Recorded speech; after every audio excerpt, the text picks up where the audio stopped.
Selamat datang kembali rekan-rekan di channel saya Amanah Raja. Kali ini saya akan bahas 3 hal tentang percaya Tuhan, kaya raya, sama menutup pintu ya. Jadi yang pembahasan pertama tentang percaya Tuhan.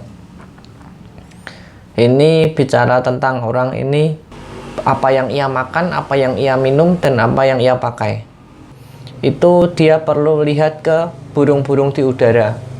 Burung-burung di udara ini mereka ada yang menyediakan makanannya. Jadi saat mereka cari makanannya, mereka pasti dapat makanannya. Lalu yang kedua adalah orang itu perlu lihat ke bunga bakung di ladang. Jadi rumput-rumput di ladang itu orang perlu lihat juga. Rumput-rumput di ladang ini orang yang terkaya di dunia pun berpakaian dengan kemegahannya. Dengan segala kemegahannya itu tidak mengalahi bunga bakung di ladang, rumput-rumput di ladang yang dengan segala kesemarakannya pun besoknya pun juga sudah hilang, sudah dibakar orang, sudah kering dan layu. Nah, itu semua rumput-rumput di ladang, bunga bakung di ladang, dan juga burung-burung di udara itu Tuhan yang pelihara. Tuhan persiapkan makanan, Tuhan dandani. Demikian juga kita.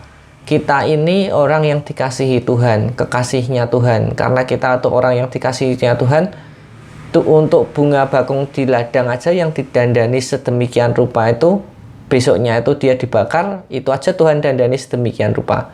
Apalagi kita, untuk burung-burung di udara yang tiap hari itu Tuhan sediakan berkatnya, Tuhan sediakan rezeki buat dia.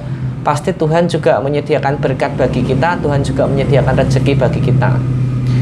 Jadi kalau kita bicara kita percaya sama Tuhan, seharusnya kita nggak khawatir tentang apa yang kita makan, dan apa yang kita minum, dan apa yang kita pakai.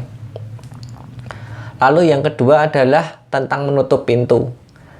Mengapa kita menutup pintu kalau kita percaya Tuhan? Kalau ada Tuhan yang jagai seperti bunga bakung di ladang, Tuhan jagai, Tuhan pelihara seperti burung-burung di udara, Tuhan jagai dan lindungi kita, mengapa kita masih menutup pintu kita? Jawabannya adalah karena kita mengasihi orang lain. Jadi di luar pintu rumah kita itu ada banyak orang. Ada orang yang beriman, ada orang yang baik, ada orang yang jahat, ada orang yang bimbang, pingin berbuat baik dan pingin berbuat jahat, itu tercampur aduk di hatinya. Nah, kejahatan ini terjadi karena 2 hal. Yang pertama adalah karena keinginan, dan kedua adalah karena kesempatan.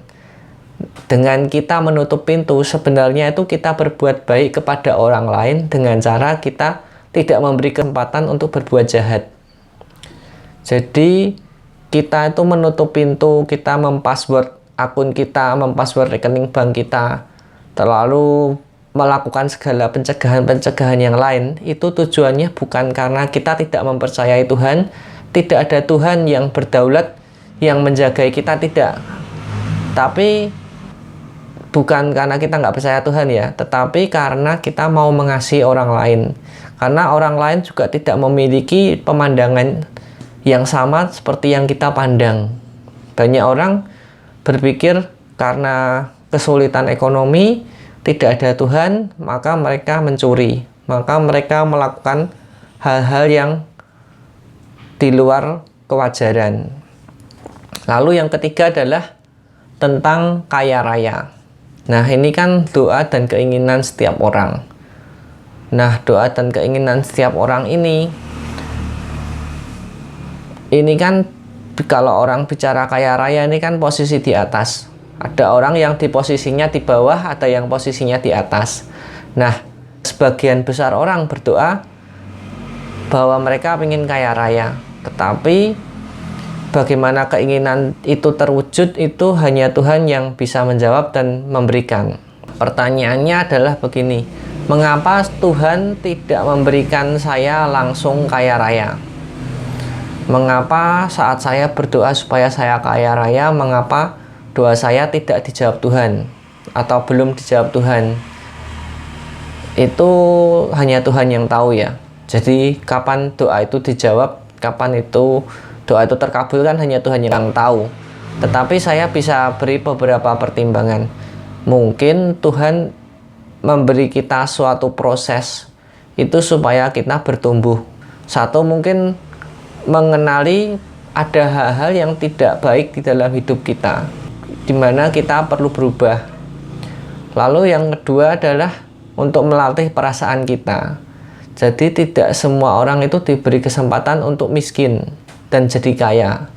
Dan dengan orang ini diberi kesempatan untuk miskin dulu dan jadi kaya, dia mengetahui apa itu kesederhanaan, apa itu kecukupan, dan apa itu kelimpahan, dan apa itu kekurangan. Jadi hidupnya itu lengkap. Lalu mungkin juga karena orang ini dipersiapkan untuk hal yang luar biasa.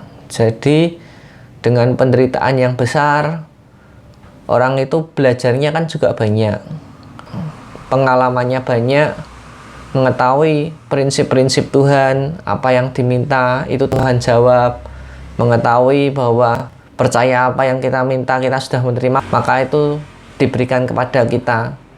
Nah, ini kan prinsip-prinsip seperti ini membutuhkan sesuatu, dan kita berdoa dan kita meminta. Karena kita tidak mendapatkannya, maka kita belajar, kita cari tahu jalannya. Itu aja sharing dari saya, semoga sharing saya bermanfaat. Silahkan like dan subscribe jika bermanfaat. Terima kasih.